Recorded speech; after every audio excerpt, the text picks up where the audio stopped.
Continuando con nuestro estudio del Evangelio de Marcos, hoy llegamos al capítulo 12, versos 35 al 37, donde dice así la palabra del Señor. Dice, enseñando Jesús en el templo, decía, ¿cómo dicen los escribas que el Cristo es hijo de David?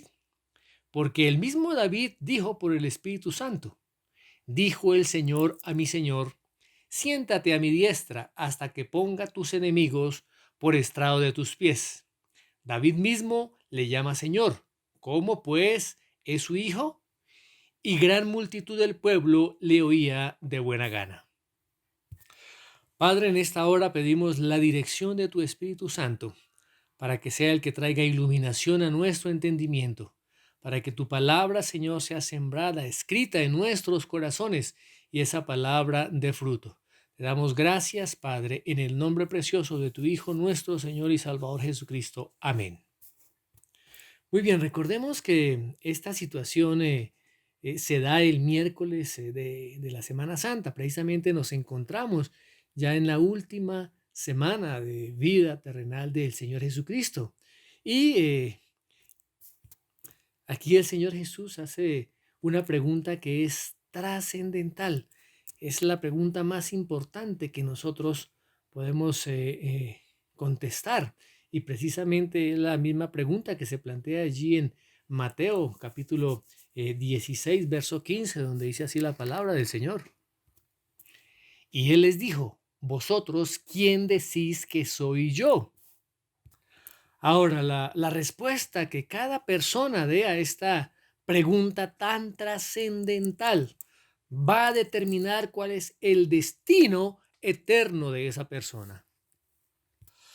Muy bien, ahora, según la historia, el pueblo judío veía al Mesías como un simple hombre y ellos estaban esperando que fuera un gobernante terrenal de mucho poder, de mucha influencia.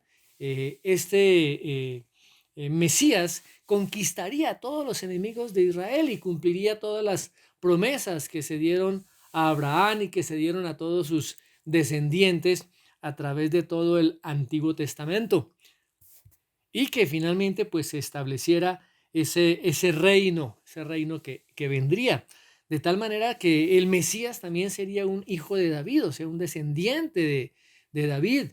Así como David había derrotado a los enemigos de Israel, el Mesías también derrotaría a todos sus enemigos y sería la antesala o la puerta para ese reino glorioso de Israel.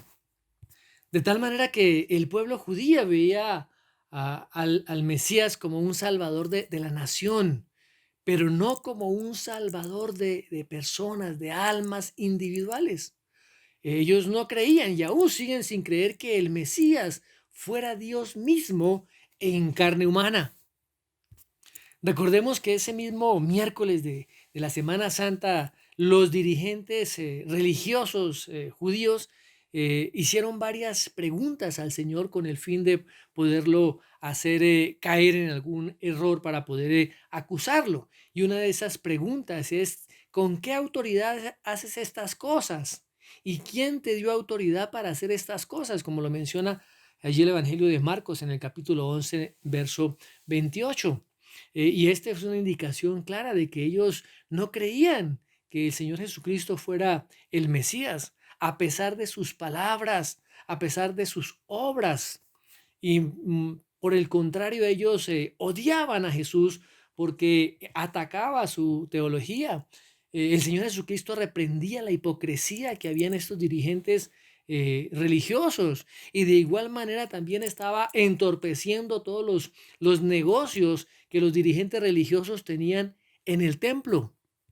Y por la influencia que el Señor Jesús tenía, esto estaba rebajando a los dirigentes religiosos ante los ojos del pueblo. También estos dirigentes religiosos odiaban al Señor Jesús porque Él los denunciaba en público. Él puso al descubierto toda la corrupción, toda la hipocresía que había en ellos y en su sistema religioso. Y les presenta de manera clara lo que es la verdadera religión y que estaba en oposición a la religión de ellos.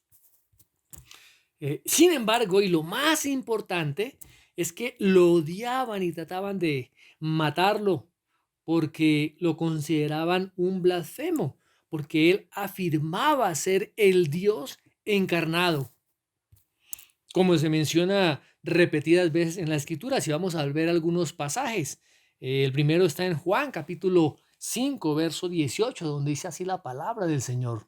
Dice: por esto los judíos aún más procuraban matarle, porque no solo quebrantaba el día de reposo, sino que también decía que Dios era su propio Padre, haciéndose igual a Dios.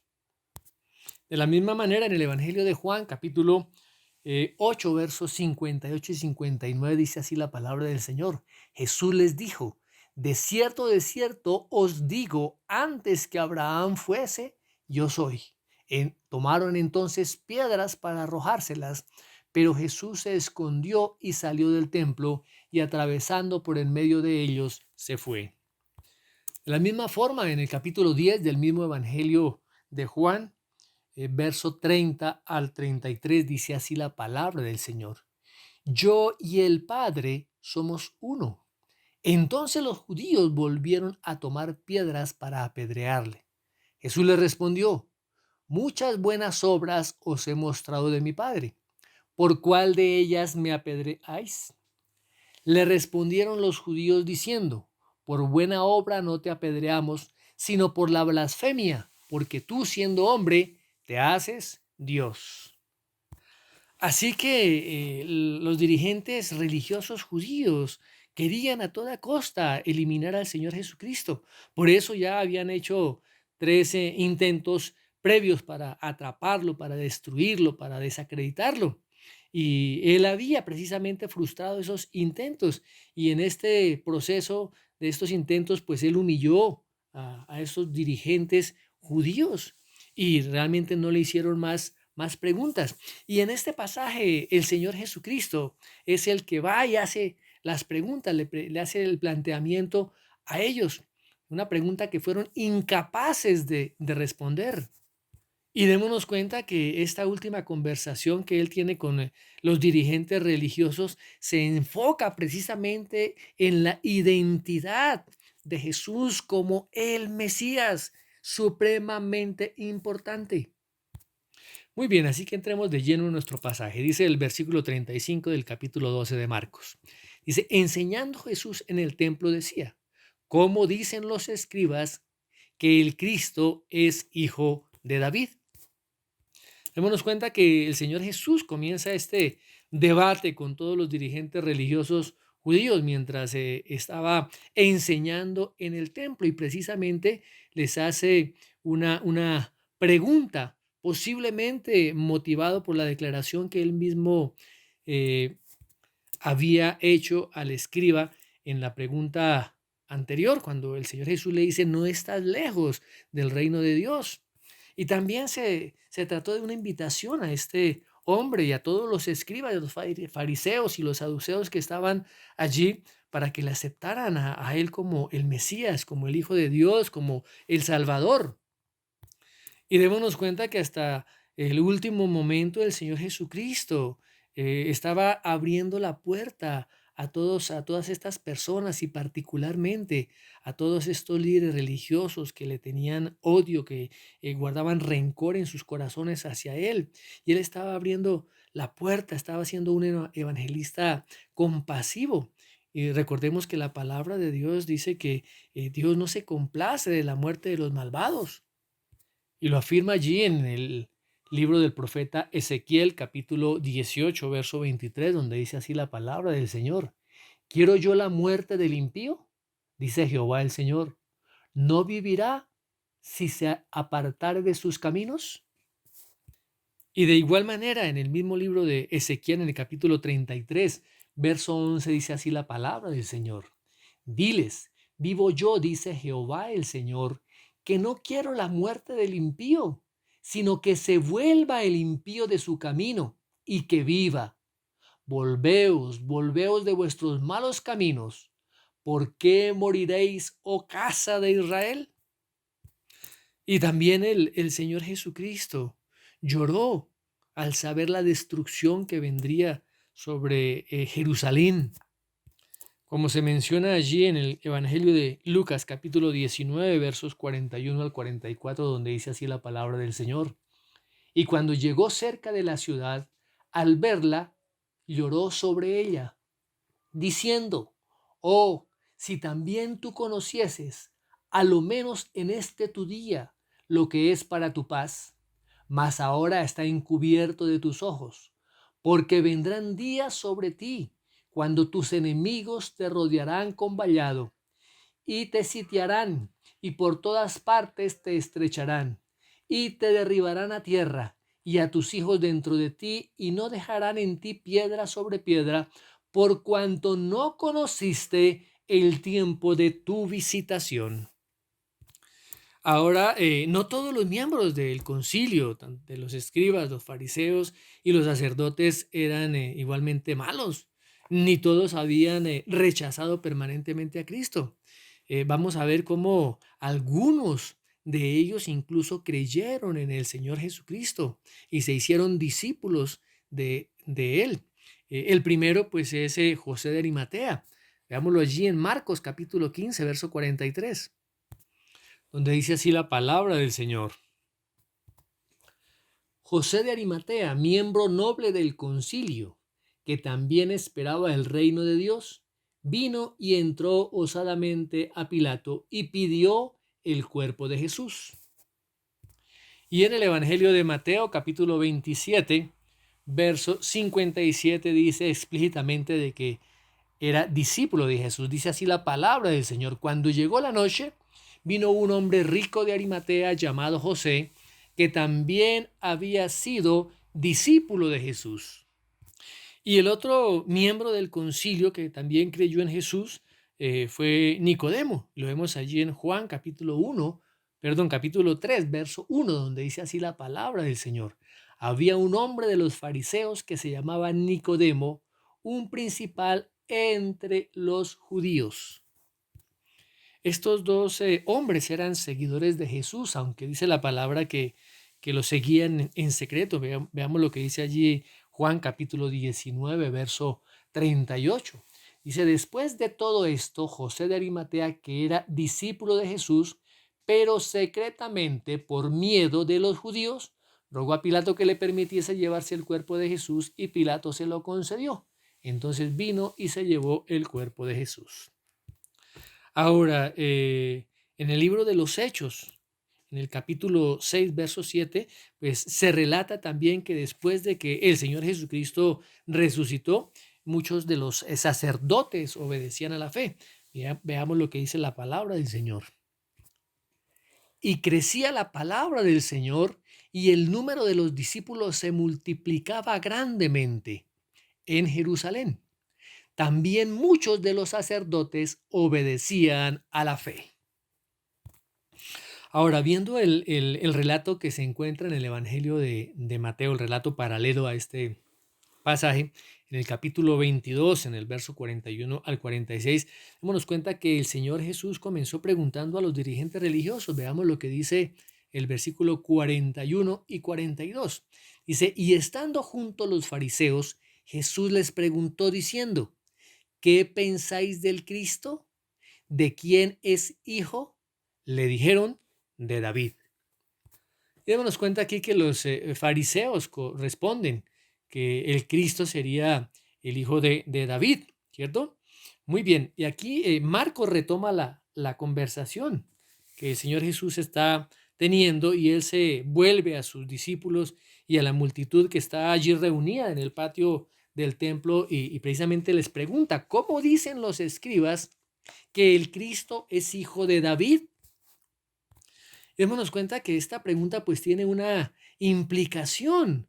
O sea, lo que el Señor está diciendo: cómo es que los escribas dicen que el Mesías no es más que un descendiente humano de David. Así que esto lo que hace es desenmascarar el punto de vista equivocado que tenían acerca del Mesías.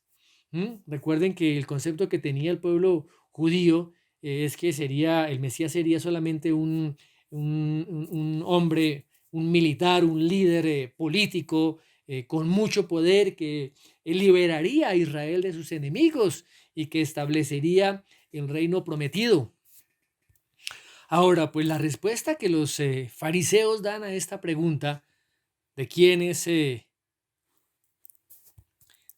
hijo el Cristo, y ellos contestan pues de David, es correcto. Pero fíjese que el Antiguo Testamento enseña claramente que, que eso sería así. Y lo vemos allí en el segundo libro de Samuel, en el capítulo 7, del verso 12 al verso 14, donde dice así la palabra del Señor. Y cuando tus días sean cumplidos y duermas con tus padres, yo levantaré después de ti a uno de tu linaje, el cual procederá de tus entrañas, y afirmaré su reino. Él edificará casa a mi nombre, y yo afirmaré para siempre el trono de su reino. Yo le seré a él padre, y él me será a mi hijo. Y si hiciere mal, yo le castigaré con vara de hombres y con azotes de hijos de hombres. De la misma manera, en el Salmo 89, versículos 3 y 4, se afirma de que el Mesías sería hijo de David. Veamos lo que dice la palabra del Señor. Hice pacto con mi escogido, juré a David mi siervo diciendo, para siempre confirmaré tu descendencia y edificaré tu trono por todas las generaciones. Y en el mismo Salmo 89, versículos 35 en adelante, dice así la palabra del Señor. Una vez he jurado por mi santidad y no mentiré a David. Su descendencia será para siempre y su trono como el sol delante de mí. Como la luna será firme para siempre y como un testigo fiel en el cielo. Así que también esa era la creencia popular allí en el pueblo, de que el Mesías sería el hijo de David. Y lo vemos en varias ocasiones. Por ejemplo, cuando el Señor Jesús estaba pasando allí por algún camino, dice que dos ciegos lo siguieron y daban voces diciendo, ten misericordia de nosotros, hijo de David. Eso lo vemos allá en Mateo capítulo 20, versos 30 y 31. De igual manera, también después de que el Señor sanó a un hombre ciego y a un hombre mudo, toda la gente dice que estaba atónita y decía, ¿será este aquel hijo de David? Lo vemos allá en Mateo capítulo 12, verso 23. Y también en Mateo capítulo 15, verso 22, habla de la mujer cananea, que había salido de esa región y que clamaba diciendo, Señor, hijo de David, ten misericordia de mí. Mi hija está gravemente atormentada por un demonio. Y también el día en que el Señor Jesús entró allí en Jerusalén, el gentío lo aclamaba diciendo, Hosana al Hijo de David, bendito el que viene en el nombre del Señor, Hosana en las alturas, como lo vemos allí en Mateo capítulo 21, verso 9. De tal manera que la creencia popular era que el Mesías sería un hijo de David. Ahora, si vamos y vemos con cuidado las genealogías de Jesús, pues esas son pruebas irrefutables de que él era descendiente de David. José era su padre terrenal y lo vemos allí en la genealogía que habla Mateo en el capítulo 1 del verso 1 al 17. Y de igual manera también María también era descendiente de David, como se afirma allí en Lucas capítulo 3 del verso 23 al 38. O sea que ambos eran descendientes directos de David, por lo cual Jesús también lo era. Ahora, esta afirmación pues podría ser fácilmente verificada, porque todos los registros genealógicos de los judíos estaban cuidadosamente preservados en el templo. Y podemos imaginarnos que el Sanedrín los tuvo que examinar. Si el Señor no hubiera sido descendiente de David, pues sus enemigos hubieran tenido argumentos para desmentirlo. Pero aquí el Señor nos presenta una prueba convincente y verídica de que el Señor Jesucristo era descendiente de el rey David. Muy bien, continuamos con los versículos 33 y 37 del capítulo 12 de Marcos. Dice, porque el mismo David dijo por el Espíritu Santo, dijo el Señor a mi Señor, siéntate a mi diestra hasta que ponga tus enemigos por estrado de tus pies. David mismo le llama Señor.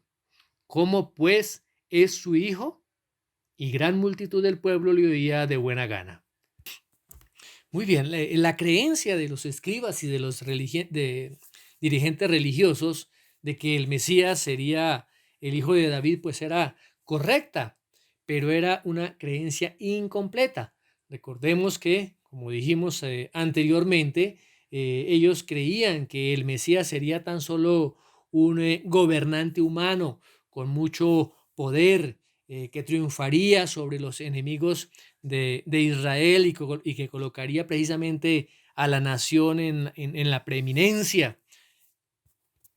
Pero démonos cuenta aquí cómo el Señor Jesús toma un texto del Antiguo Testamento, particularmente en el libro de los Salmos, en el capítulo 110, versículo 1, y él desmiente solamente esa creencia de que él sería solamente un hombre poderoso. Ahora, este Salmo 110 es precisamente un salmo mesiánico y es citado varias veces en el Nuevo Testamento. Pedro lo utilizó allí en Hechos capítulo 2, verso 34 y 35, como también lo hizo el autor del libro de los Hebreos allá en el capítulo 1, verso 13 y en el capítulo 10, verso 13 también. Y el apóstol Pablo también lo cita en la primera carta a los Corintios, en el capítulo 15, perdón, verso 25. Así que este primer versículo pues demuestra que el Mesías no podía ser un simple ser humano, ya que David se refirió a él como su Señor. Y recordemos nuevamente lo que dice el Salmo 110:1. Jehová dijo a mi Señor, siéntate a mi diestra hasta que ponga a tus enemigos por estrado de tus pies. Aquí vemos un argumento que el Señor Jesús da, que es un argumento poderoso y convincente, de que el Señor Jesucristo es el Señor de David.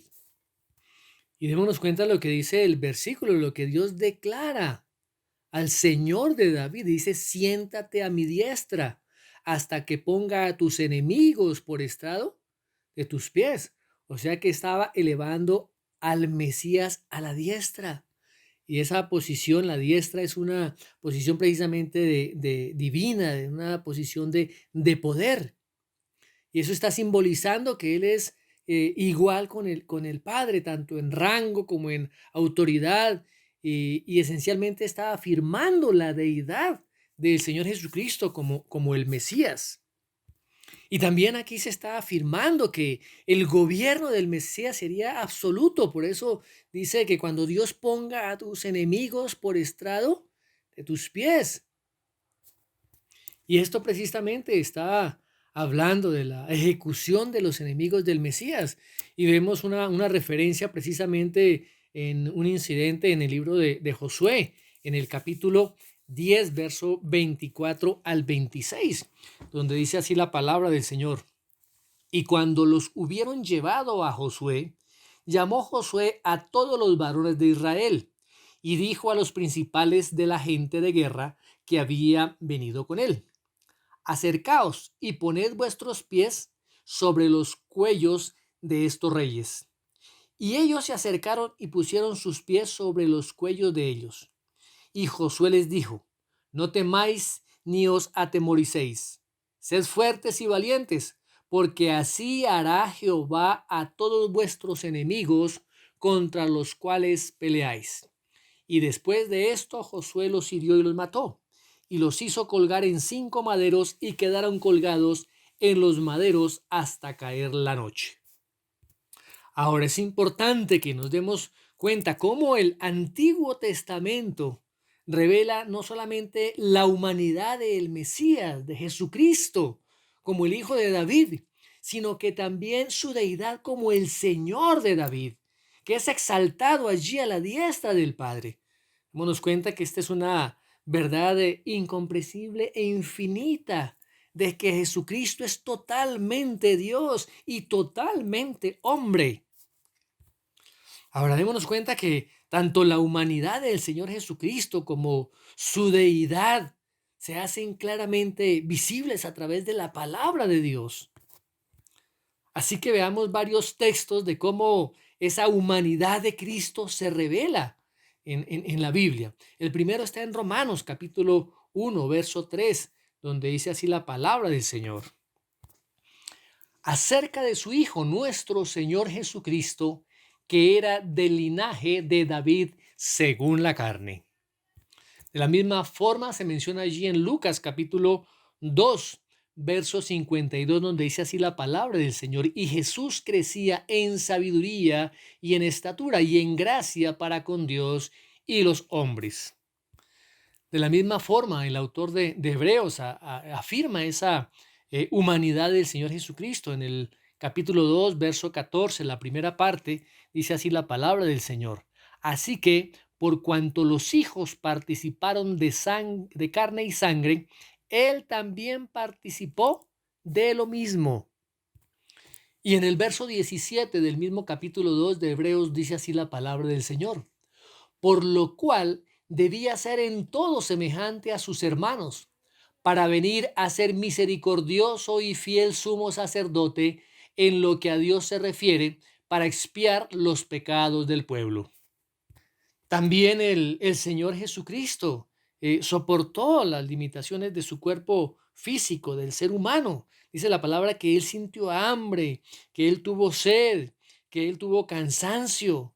Experimentó también emociones humanas como el gozo, como el dolor, como la compasión, el asombro, el enojo, el amor. En fin, Jesucristo, el Mesías, es totalmente hombre. Pero como acabamos también de mencionar, ese mismo Jesucristo, Mesías, también es Dios.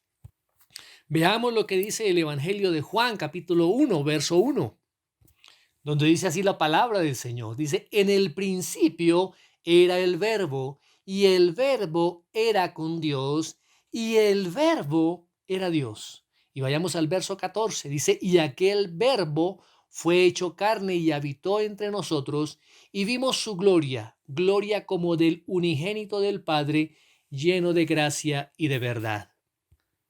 Aquí el apóstol Juan nos está declarando que ese Verbo, que es Jesucristo, era Dios. Muy bien, otra evidencia de la deidad del Señor Jesucristo es que Él mismo tomó para sí el nombre sagrado de Dios. Así como Dios se lo menciona a Moisés allí en el libro del Éxodo capítulo 3, verso 14, donde dice la palabra del Señor: y respondió Dios a Moisés: yo soy el que soy. Y dijo: así dirás a los hijos de Israel: yo soy, me envió a vosotros. Y esto lo menciona cuando el Señor Jesucristo le dice a los judíos allí en Juan capítulo 8, verso 58, dice así la palabra de Dios: Jesús les dijo: de cierto os digo, antes que Abraham fuese, yo soy. Y aquí también en el versículo 59, pues vemos la reacción de todos estos dirigentes judíos. Veamos lo que dice: y tomaron entonces piedras para arrojárselas, pero Jesús se escondió y salió del templo, y atravesando por en medio de ellos se fue. De tal manera que quisieron apedrearlo porque lo consideraban blasfemo.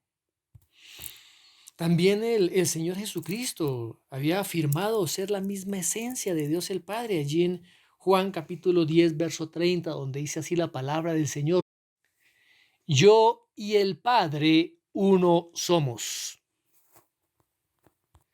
Hay otra afirmación también cuando Tomás responde al Señor. Allí se encuentra en el Evangelio de Juan capítulo 20, verso 28, donde dice así la palabra del Señor: entonces Tomás respondió y le dijo: Señor mío y Dios mío. Y el Señor Jesucristo aceptó esa declaración que le estaba haciendo allí el apóstol. También el apóstol Pablo, allí en Filipenses 2:6, él declara que el Señor Jesús existió en forma de Dios. Y dice así la palabra del Señor, el cual siendo en forma de Dios, no escatimó el ser igual a Dios como cosa a que aferrarse. De tal manera que el Señor Jesucristo es Dios por naturaleza. De igual manera también el apóstol Pablo allí a los Colosenses en su carta, capítulo 2, verso 9, dice lo siguiente: porque en él habita corporalmente toda la plenitud de la deidad. También el apóstol Pablo en su carta a Tito en el capítulo 2, verso 13 dice, aguardando la esperanza bienaventurada y la manifestación gloriosa de nuestro gran Dios y Salvador Jesucristo. Nos cuenta, lo llama nuestro gran Dios y Salvador.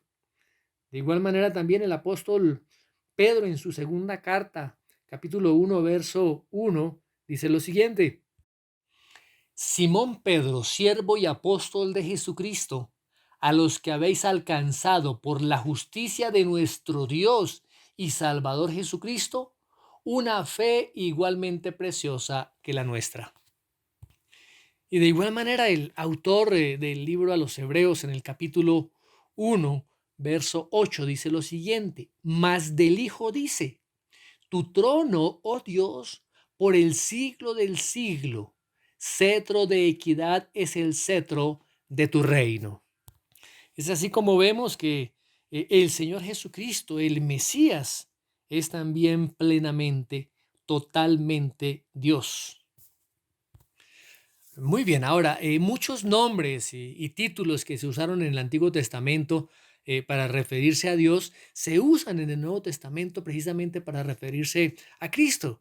Y esto pues implicaría también un estudio de varias horas. Yo simplemente voy a mencionar algunos de esos nombres o títulos. Comenzamos por el nombre del Señor, yo soy el que soy. De igual manera el título de pastor, de juez, del santo. Se habla del primero y el último, se habla de la luz, se habla del Señor del día de reposo, el Salvador, del traspasado, del poderoso Dios, del Señor de señores, del Alfa y Omega, el Señor de gloria, el Redentor. De igual manera, el Señor Jesucristo también posee los incomunicables atributos de Dios. ¿Y qué son esos atributos incomunicables? Pues son aquellos que son únicos en Dios, que no tienen analogía en el hombre, son exclusivos de Dios. ¿Cuáles son esos atributos incomunicables? Su eternidad, su omnipresencia, su omnisciencia, su omnipotencia, la inmutabilidad de Dios, la soberanía absoluta y su gloria.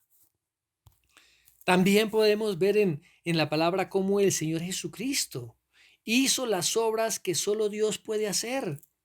¿Cuáles obras? Él creó, Él sustentó, ¿verdad? Tuvo la providencia. El Señor Jesucristo dio vida, Él perdonó pecados, Él hizo que su palabra permaneciera para siempre. Ahora, el Señor Jesucristo enseñó también que solo a Dios se debe adorar. Y démonos cuenta que el Señor Jesucristo aceptó esa adoración. La Biblia también registra el caso de hombres y ángeles que se negaron a aceptar esa adoración como si ellos fueran dioses. Pero el Señor Jesucristo, siendo Dios, aceptó esa adoración. Y lo podemos ver en algunos pasajes. Por ejemplo, en Mateo capítulo 14, verso 33, dice así la palabra del Señor. Entonces los que estaban en la barca vinieron y le adoraron diciendo, verdaderamente eres hijo de Dios. También en el capítulo 28 del Evangelio de Mateo, verso 9, dice así la palabra de Dios. He aquí, Jesús le salió al encuentro diciendo, salve. Y ellas, acercándose, abrazaron sus pies y le adoraron. También en el Evangelio de Juan, capítulo 5, verso 23, dice así la palabra del Señor. para que todos honren al Hijo como honran al Padre. El que no honra al Hijo, no honra al Padre que le envió. Y también en el Evangelio de Juan, capítulo 9, verso 38, dice así la palabra. Y él dijo, creo, Señor, y le adoró. También el apóstol Pablo lo afirma en su carta a los Filipenses en el capítulo 2, verso 10, donde dice así la palabra de Dios. Para que en el nombre de Jesús se doble toda rodilla de los que están en los cielos y en la tierra y debajo de la tierra, y toda lengua confiese que Jesucristo es el Señor, para gloria de Dios Padre. Y también en el libro a los Hebreos, capítulo 1, verso 6, dice así la palabra del Señor. Y otra vez, cuando introduce al primogénito en el mundo, dice, adórenle todos los ángeles de Dios. De tal manera que la deidad y la humanidad de Cristo están claramente demostradas a través de la palabra del Señor. Pero hay algo importante que me parece que debemos tener en cuenta, y es una apreciación que el pastor John MacArthur en su comentario de el Nuevo Testamento del Evangelio de Lucas hace precisamente con respecto a la deidad de Cristo. Y lo voy a mencionar, abro comillas. Dice, otra manera de demostrar la deidad de Cristo es hacer la pregunta, si Dios se convirtiera en hombre, ¿cómo esperaríamos que fuera? Y él pues da las respuesta o da la respuesta a esta pregunta. Dice, en primer lugar, si Dios se convirtiera en hombre, esperaríamos que no tuviera pecado, porque Dios es absolutamente santo. Así es Jesús. Ni sus más acérrimos enemigos pudieron contestar el reto que él les lanzó. ¿Quién de vosotros me redarguye de pecado? Jesús es santo, inocente, sin mancha, apartado de los pecadores y hecho más sublime que los cielos, como dice allí Hebreos capítulo 7, verso 26. Muy bien, en segunda medida dice, si Dios se convirtiera en hombre, esperaríamos que sus palabras fueran las más grandiosas jamás pronunciadas, porque Dios es omnisciente, es perfectamente sabio y tiene dominio infinito de la verdad y la capacidad de expresarla perfectamente. Las palabras de Jesús demostraron todo eso. Los alguaciles enviados a arrestarlo informaron a sus superiores. Jamás hombre alguno ha hablado como este hombre. Lo menciona allí el Evangelio de Juan, capítulo 7, verso 46, y de igual manera Mateo, capítulo 7, versos 28 al 29. Tercero, si Dios se convirtiera en hombre, esperaríamos que demostrara su poder sobrenatural, porque Dios es todopoderoso. Y Jesús controló la naturaleza, caminó sobre el agua, sanó a los enfermos, resucitó a los muertos, dominó el reino de Satanás y los demonios, evitó de manera sobrenatural a quienes intentaron matarlo y realizó milagros demasiado numerosos para ser contados, como dice allí Juan capítulo 21, verso 25. Número 4. Si Dios se convirtiera en hombre, esperaríamos que ejerciera profunda influencia sobre la humanidad. Jesús lo hizo. Él cambió el mundo como nadie más en la historia lo ha hecho. Número 5.